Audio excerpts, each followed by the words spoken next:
نیما پاتل سخنران بعدی هست و موضوع صحبت بسیار جالبی داره. General tenets of our belief with focus on truthfulness. من قبل از اینکه از نیما خواهش کنم صحبتش شروع کنه، به معرفی دو همکار نوجوان دیگه‌مون در این قسمت با اجازه شما میپردازم. رویا و سیاوش. رویا آذرکیوان. She is a 16-year-old junior at Marina High School in Huntington Beach, California. Her interests include school, because it takes up all her time, but is also where she receives something of priceless value, her education. Her other interests include reading politically and socially inspired books, watching documentaries, and eating quality food. Quality food. That's very refreshing to know. Her goals in life are to find true happiness and leave her mark on the world to make a positive impact. Siavash Mershahi, son of Firooz Ardeshiri and Parviz Mershahi. Siavash Mershahi, son of Firooz Ardeshiri, mistypo here, I'm sorry. Son of Firooz Ardeshiri and Parviz Mershahi is a 17-year-old junior at Northwood High School. Siavash was born in Iran, Tehran, and lived there for 9 years. Him and his family moved to the United States at the age of 10. He first lived in Glendale, California for 3 years, and now lives in Irvine. His favorite hobbies are wrestling, weightlifting, and mainly playing with his dog, Lucky. He has been a Zoroastrian since birth and has been proud ever since. Please join me to welcome Siavash and Roya.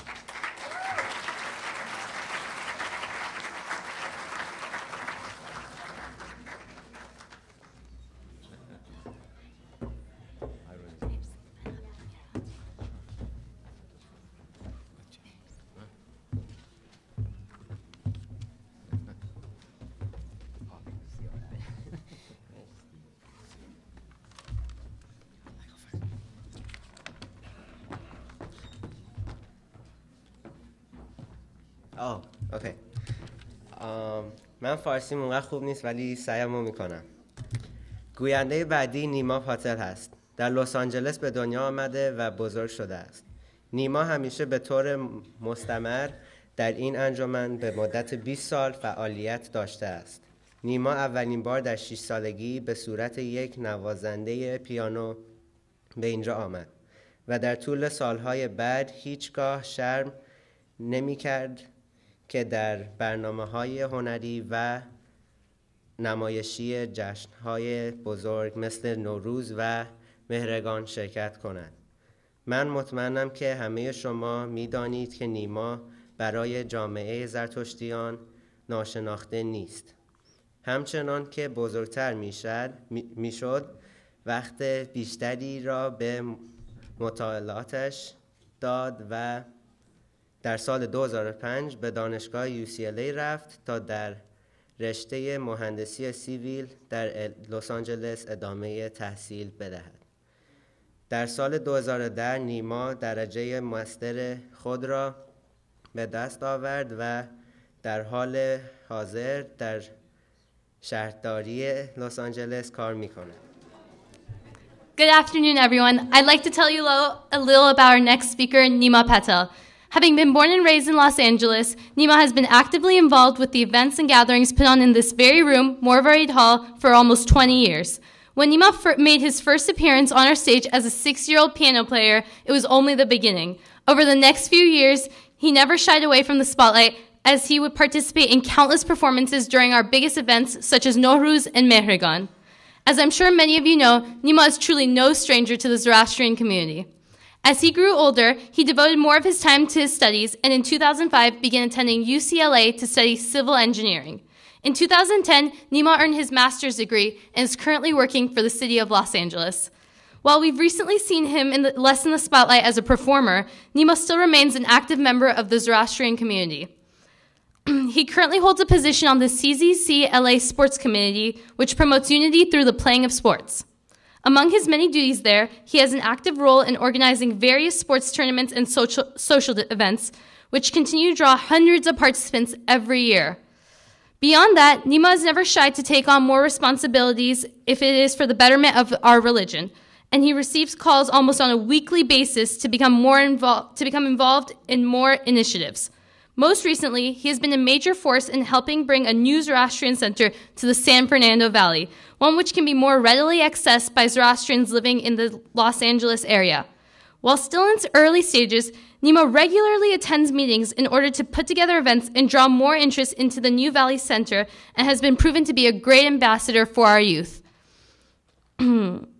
He hopes that his willingness to put in the extra hours for the sole purpose of promoting our religion and ushering it into the 21st century can inspire others to do the same, and is always willing to lend an extra hand to make that happen.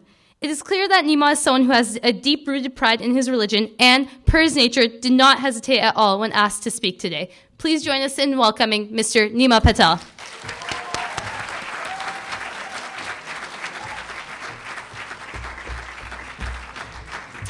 Hi, everybody.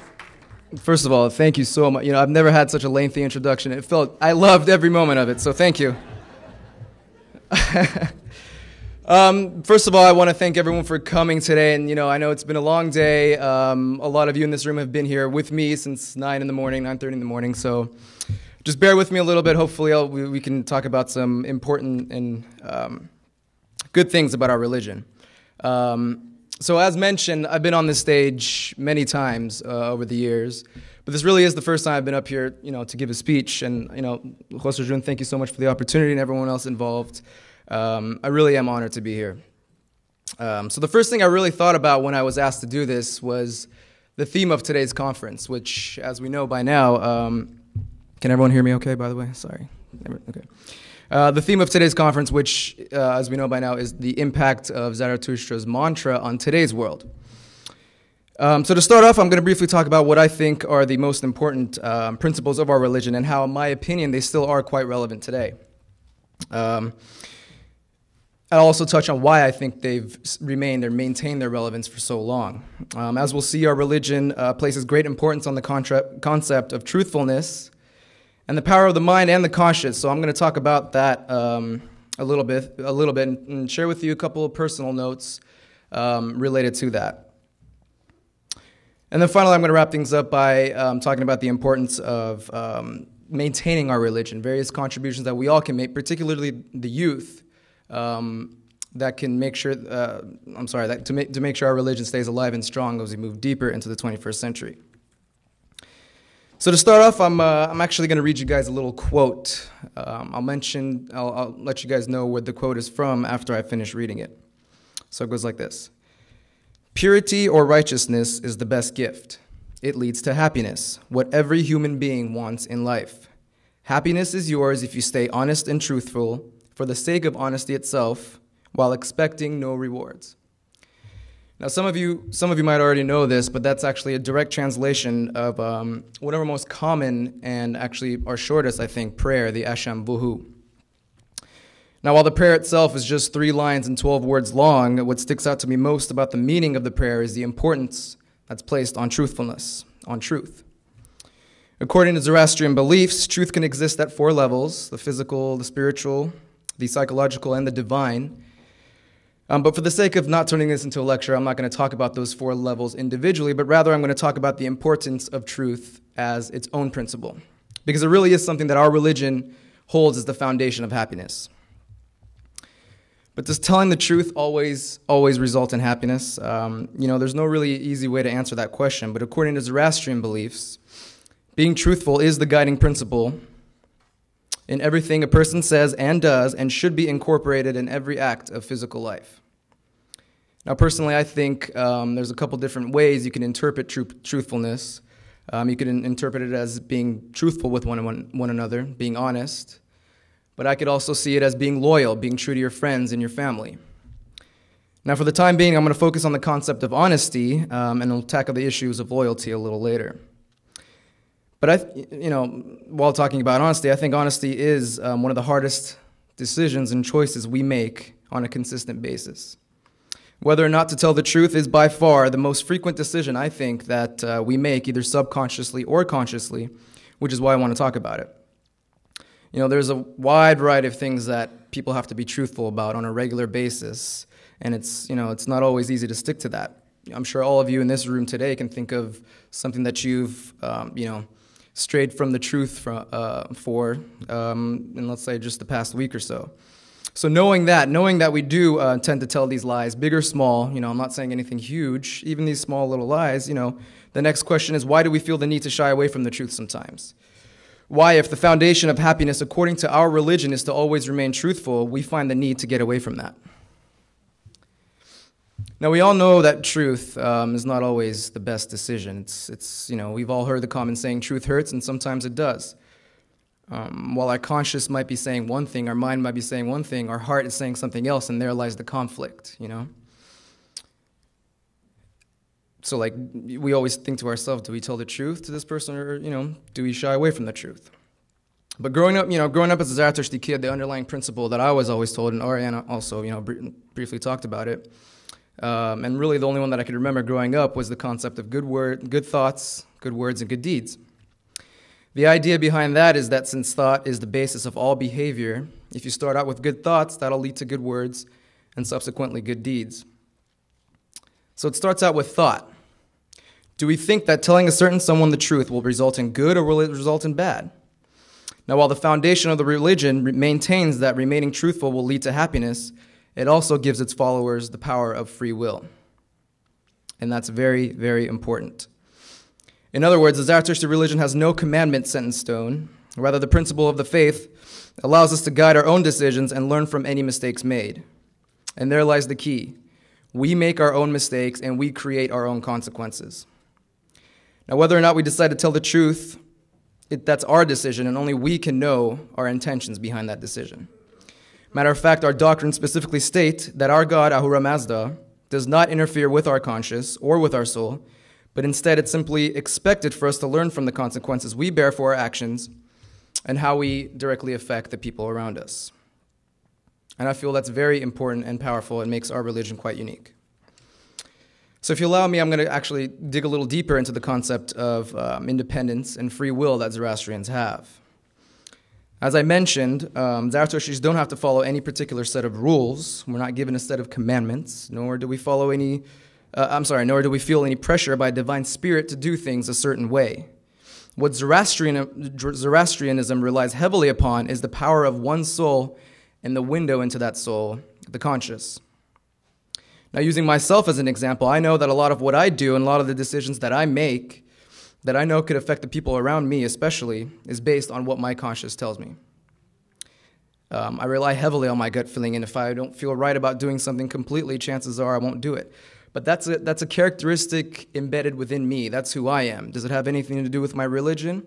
It could, that I was raised as a Zoroastrian. It just so happens that my religion tells me that I can make my own decisions and base those decisions on my conscience and what I feel is the right thing to do.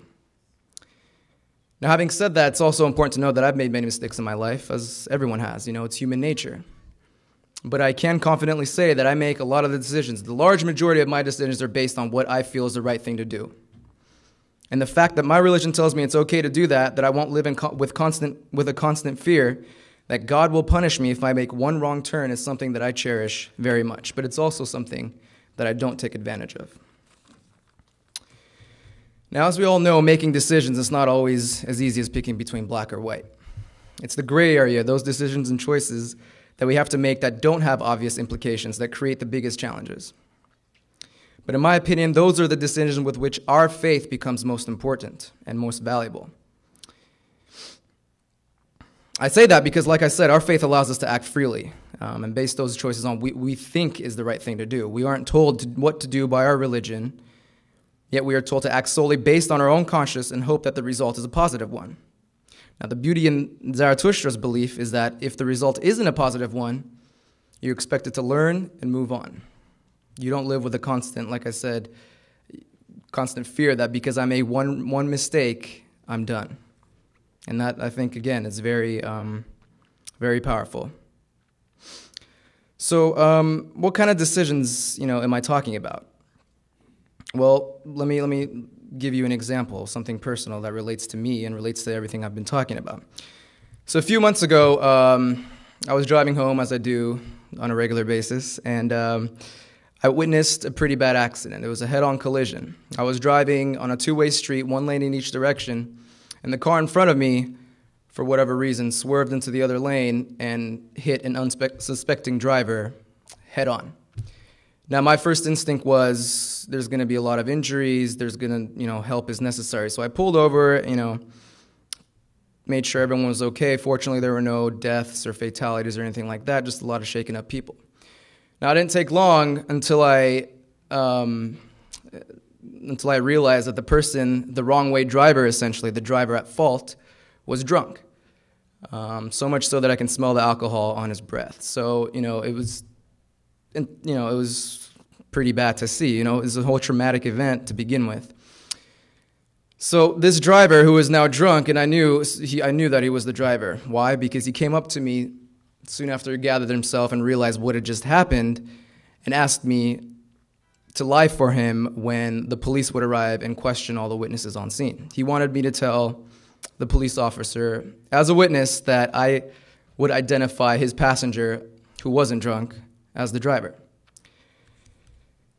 In this particular case, it wasn't hard. It wasn't a hard choice to not listen to him. You know what I mean? Sure enough, the police came, they questioned me, and I pointed the actual driver to be the driver. The incentive of knowing that I did the right thing by telling the truth was much greater than protecting someone I'd never met before, who was driving drunk, by the way, which is something I don't support to begin with.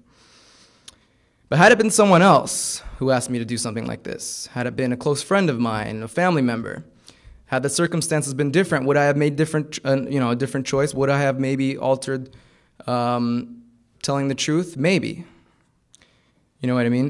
But that decision would have been based off of what my conscience told me, and that's the point I'm trying to make. As a Zoroastrian, I was raised to believe that every choice I make is mine and that I don't need to base them off, a set of rules that God tells me. And I think that's a very important point. The power given to us to make our own decisions and learn from them is why, actually, I think that the philosophy behind our religion has remained so strong to this day. Because when you strip it down to its bare bones, the Zoroastrian mantra comes down to one simple thing. Everyone makes their own decisions and creates their own consequences. And that's something that I follow every single day. So referring back to the translation of the Ashamvahu prayer, that happiness comes from being truthful for the sake of truthfulness itself, without expecting reward. Now, after all this talk, do I still think it's valid today? For the most part, yes. I do believe that truthfulness in all forms does result in ultimate happiness, but I feel that the concept of no reward can be argued. When you think of the word reward, you tend to think about something materialistic or tangible, but it doesn't always have to be. You study hard. For example, I think there's reward in everything in anything anyone does. For example, if you study hard, you're rewarded with good grades. You go to work, you're rewarded with a good paycheck. In the case I'm trying to make today, if you stay honest and truthful to yourself and the people you love, my feeling is that you'll be rewarded with a clear conscience and the trust of your friends and family, which in my opinion is unmatched in its value. So all in all, do I think Zarathustra's mantras are still valid today? Absolutely. I think they gain importance more and more every day in my life in particular as I grow older.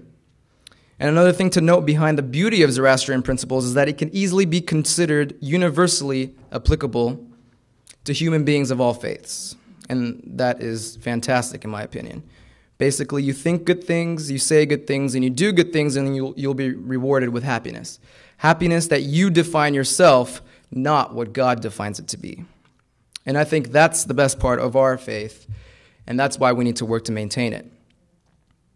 Now, speaking of maintaining it, as a lot of you know, and as was so kindly said in the introduction there, I'm heavily involved with CZC LA. CZC is California Zoroastrian Center, but I'm in the LA district. And my motivation for doing that lies in the fact that I think the idea of keeping us, particularly the youth, the next generation of this great religion, united is very important.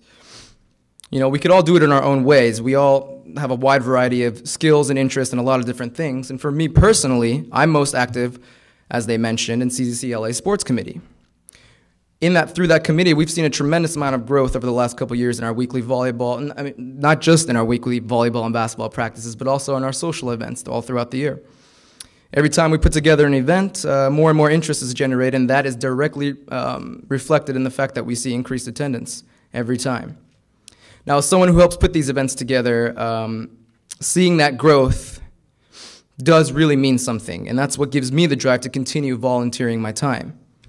Another motivating factor is the fact that I think maintaining strong friendships within our religion is key in making sure that it strives as we move forward. Now, make no mistake, I'm not saying, we should only have friends that are Zoroastrian. A lot of the friends that I have, or, a lot of close friends that I have are from other faiths. But I think that having those relationships with people within our own faith is key to making sure that it doesn't lose its presence.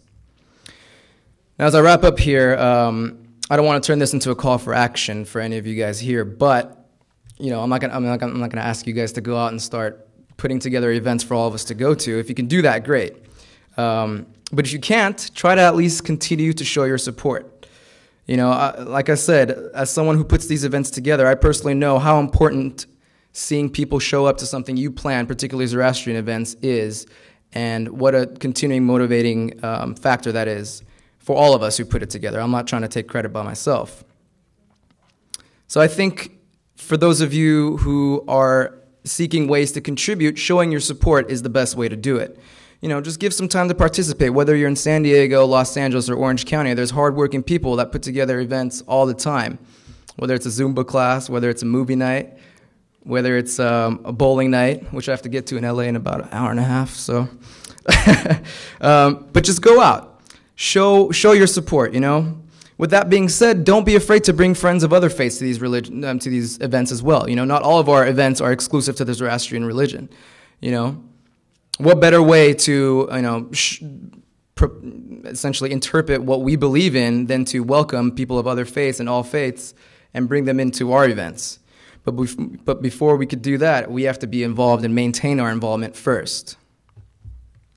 We need to make sure that our religion is in good hands, and as the youth, those hands are ours. We're very lucky to be a part of this religion, and I don't think we should let it go. That's all I have to say for today. Thank you so much for listening. Appreciate it.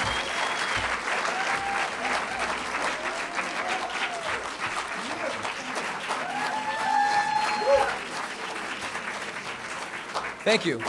Thank you, Mr. Patel, for that powerful speech. And now we'd like to open up the room to 2 or 3 questions. من فارسی بلدم هستم. اگه میخواید بفهمید خواهش می‌کنم. خواهشاً هر کی سوالی داره بپرسید. Thank you for a very good enlightening speech. I agree with you that, in our religion, Zoroaster says that we have to make the decision and face the consequences, and that Aura Mazda does not totally, forever punish us. We learn from our mistakes. Right. But it is also true that Zoroaster in the Gathas, he says to his followers, he says, first listen to what I have to say. So he goes and tells them a whole bunch of things, about not being cruel to animals, treating them properly, taking good care of them, not supporting bad people, not staying silent when there is injustice, etc., etc.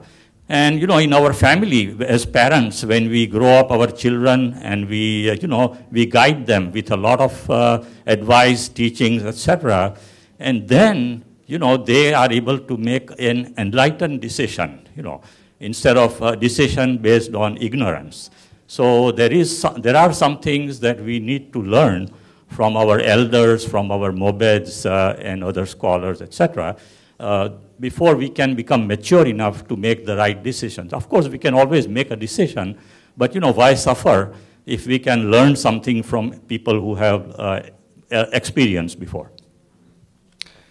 Thank you for that comment. Absolutely. Maybe I didn't make that clear in my talks. When I talk about making decisions, and living with the consequences. You know, I'm not condoning any type of bad behavior. You know what I mean? When I say things like, you know, I make my decisions, and then Zarathustra says that I can, if it's a bad decision, you learn and move on. Well, you know, I should have prefaced that by saying, obviously, you know, this is all given that you had the right upbringing.